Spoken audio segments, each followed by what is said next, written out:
In this video, I'm gonna teach you 5 cinematic gimbal moves that'll make your footage look epic.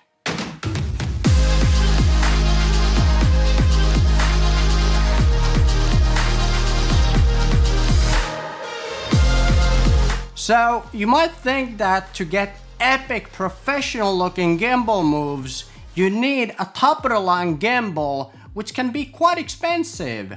Well, no worries, cause I filmed this entire video using the Feiyutech AK4500 gimbal, which is actually quite a lot cheaper than many of its competitors. So I just want to say a huge thank you for Feiyutech for sending me this gimbal. Without further ado, let's jump right into the gimbal moves.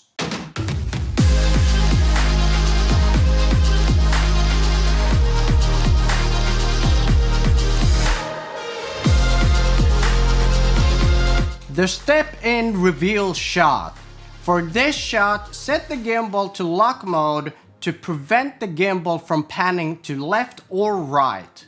Bend your knees and do the heel to toe ninja walk backwards and cue the talent to walk into the frame at the right time.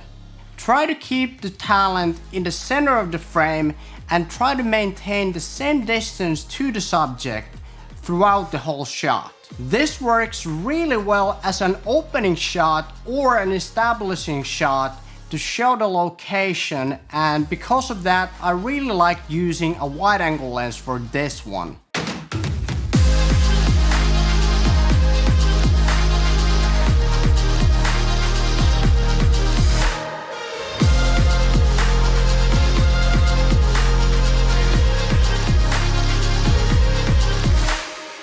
The leading jib shot.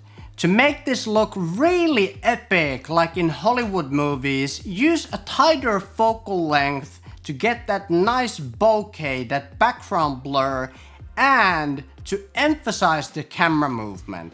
Put the gimbal in lock mode, start with the camera as low to the ground as possible, do the ninja walk backwards and slowly lift the camera to the shoulder level and try to keep the talent as center of frame as possible.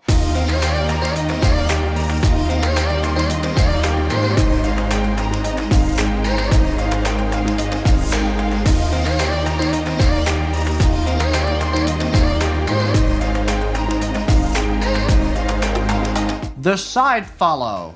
The way to make this shot look more professional is to use a lot of foreground like these trees and bushes in front of the subject to emphasize the camera movement, but also to create a lot of depth to the shot.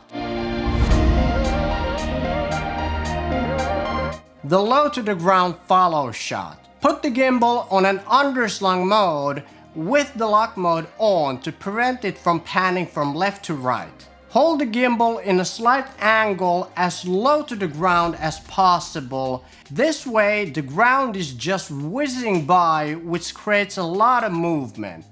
You can also do a lot of variations of the follow shot, like holding the gimbal at the shoulder level. I also came up with this follow shot where I circled around Tia and moved in front of her to do the leading shot and walking backwards in front of her.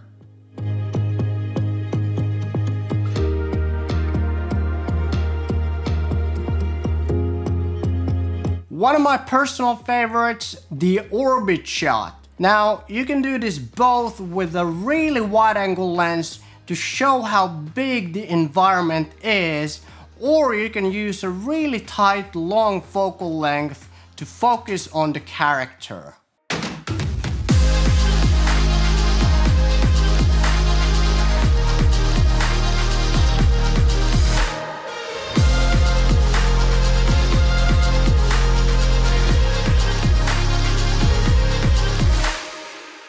When using a tight telephoto lens for this, it makes it look so epic when the background is just moving so fast and you've got this nice bokeh, that background blur.